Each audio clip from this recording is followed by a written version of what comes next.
Bonsoir et bienvenue dans ce 20h. Dans un instant, les titres.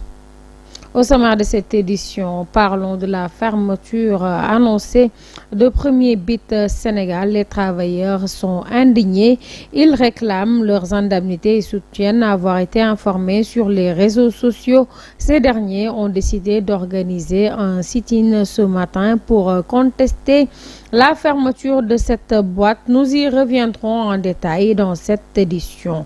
Et puis, nous parlerons urbanisme. Le ministère de tutelle, Moussa Bala Fofana, promet des mesures draconiennes face au phénomène Oubidek, qui signifie des personnes qui occupent illégalement des logements d'autrui.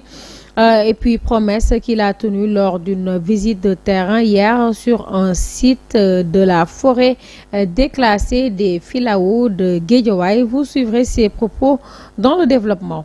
L'actualité sportive pour clore cette édition, l'Assemblée générale ordinaire de l'Union des fédérations ouest-africaines ZONA s'est ouverte ce matin. L'objectif principal de la dite rencontre était de statuer sur les rapports et comptes annuels. Nous y reviendrons également dans ce journal. Et puis, sous un ciel pluvieux, la cérémonie d'ouverture des Jeux Olympiques se poursuit en France aujourd'hui. À Paris-sur-la-Seine, des jardins flottants sont devenus les terrains de jeu des riders de BMX déguisés en figure de l'histoire de Napoléon au général de Gaulle. Sur le toit du Grand Palais, la mezzo-soprano guadeloupéenne Axel Saint-Cyril interprète l'hymne national français drapé dans une robe aux couleurs du drapeau français. Après qu'on ait allumé la flamme olympique, nous y reviendrons plus amplement dans cette nouvelle édition du soir. Mesdames et messieurs, c'était les titres. Dans un instant, le développement.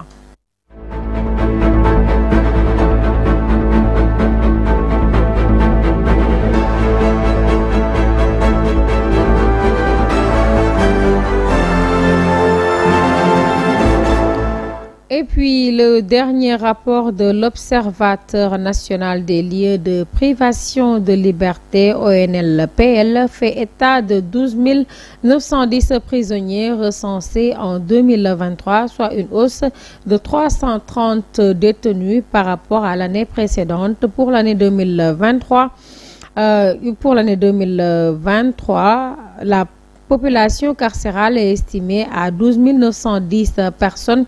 Elle a connu une hausse de 360 détenus comparé à l'année précédente, lit-on dans un rapport de l'Observateur national des lieux de privation de liberté dont l'APS a parcouru. Le document récemment remis au chef de l'État souligne que cette hausse résulte pour l'essentiel des manifestations publiques de juin 2023 et de la migration irrégulière. Au total, 965 personnes ont été arrêtées et placées sous mandat de dépôt pour participation à une manifestation interdite, mouvement insurrectionnel, et puis atteinte à la sûreté de l'État, et 3 339 autres individus écroués pour traite de personnes et trafic de migrants. Et puis, fermeture annoncée de Premier Bit Sénégal. Je vous l'annonçais en titre, les travailleurs de l'entreprise ont organisé un sit-in ce matin devant les locaux de la direction générale pour protester contre la fermeture de la dite entreprise à partir du 31 juillet 2024. Ils seront au chômage dès le 1er août. Par ailleurs, ils estiment qu'ils sont informés de cet arrêt via les réseaux sociaux et sans paiement des indemnités qui leur est dû. Écoutons Ramafal, employé de cette entreprise, au micro de Mansour Diassé. Nous avons cheminé avec cette boîte durant des années. Il y a des gens qui sont là depuis 2013. On a vécu, on a cheminé avec eux, on a vécu. Donc ce que nous réclamons, c'est la moindre des choses, c'est qu'ils nous respectent et qu'ils nous rendent ce qui est de droit. Parce que dans une société, tu ne peux pas travailler dans une société, venir dans le pays des gens, et venir dans le pays des gens, et tu te permets de faire certaines choses. Parce que Premier Bit Sénégal, il y a plus de 800, voire 900 employés sénégalais qui sont là. Des pères de famille, des mères de famille, les vigiles, les employés, les femmes de ménage, tout compris dedans. Ils quittent Ils peuvent quitter s'ils en ont envie, mais que nous soyons indemnisés, qu'ils nous donnent ce qui est de droit. Non, c'est ça que nous réclamons. On ne nous a rien dit. On a été notifié par des SMS, par WhatsApp, pardon. Un message fuité même. Déjà, nous sommes là devant la direction. Personne ne veut nous parler. Ils ont déjà, d'autres nous disent que d'autres, les boss ont déjà quitté le pays. Donc nous lançons un appel au président de la République. Personnellement, je lance un appel à monsieur le président de la République. Parce qu'au niveau de cette boîte, il n'y a que des jeunes, plus de 800 voire 900. Et puis Bougane Gueye Dany, après 3 mois de règne, qui fait le bilan du nouveau régime, le leader de Gëm Sa Bopp s'insurge contre le nouveau gouvernement. Selon Bougane Gueye Dany, les autorités ne font que s'enrichir en oubliant les soucis des Sénégalais. Il va plus loin, il pense que les jeunes continuent de pratiquer l'immigration irrégulière parce que l'État n'a rien réalisé pour atténuer leurs préoccupations des propos recueillis par Ndella Ndiaye. ci ñetti weer yi ana kan moo ci gis ne dundam soppiku na. Votre accession au pouvoir, vous savez, c'est vous seul qui ressentez les changements que vous promettiez aux Sénégalais.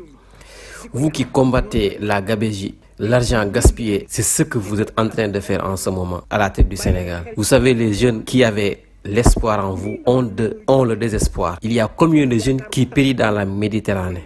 Il y avait des centaines et des centaines de jeunes avant votre accession au pouvoir. Cette fois-ci, il y a des milliers et des milliers de jeunes qui meurent dans les océans. Donc, c'est à vous de trouver les solutions pour que les Sénégalais qui avaient espoir en vous ressentent la rupture.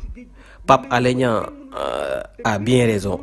Il l'a dit dans un tweet en disant qu'il faut que vous sortiez et que vous dites la vérité aux Sénégalais. Donc, je vous appelle à revenir et à travailler pour les Sénégalais qui vous ont soutenu, combattu pour vous, emprisonné pour vous, pour que vous accédez au pouvoir. Donc, pensez à ces Sénégalais-là. Travaillez pour ces Sénégalais. Donc, la souffrance des Sénégalais doit être résolue par vous. De cela qu'il s'agit. Les Sénégalais avaient espoir en vous. Je vous appelle avant que ça ne soit trop tard. Travaillez pour les Sénégalais et arrêtez le gaspillage.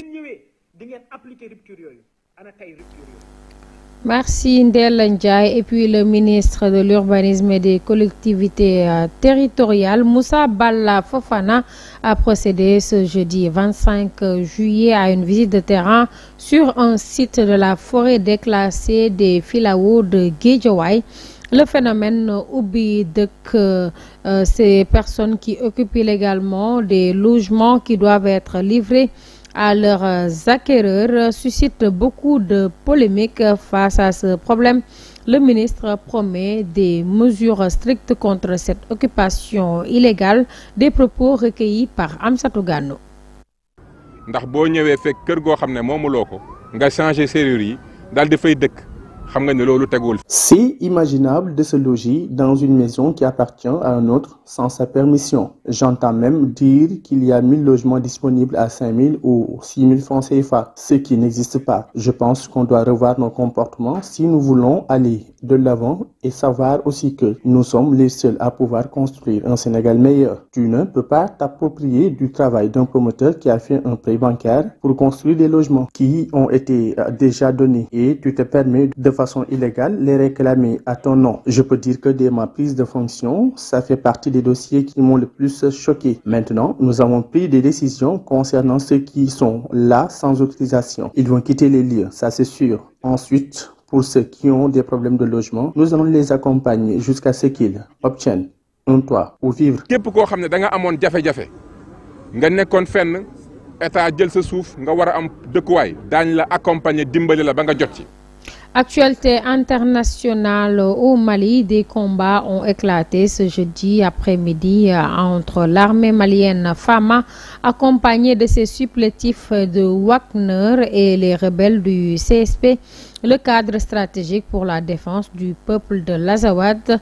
Les heurts se sont produits dans le secteur d'Achibridge, à proximité de Tinzawaten, à la frontière de l'Algérie. Cela fait plusieurs jours que que les FAMA mènent des patrouilles le long de la frontière. L'armée malienne avait annoncé lundi avoir pris le contrôle de la localité d'Inafrak.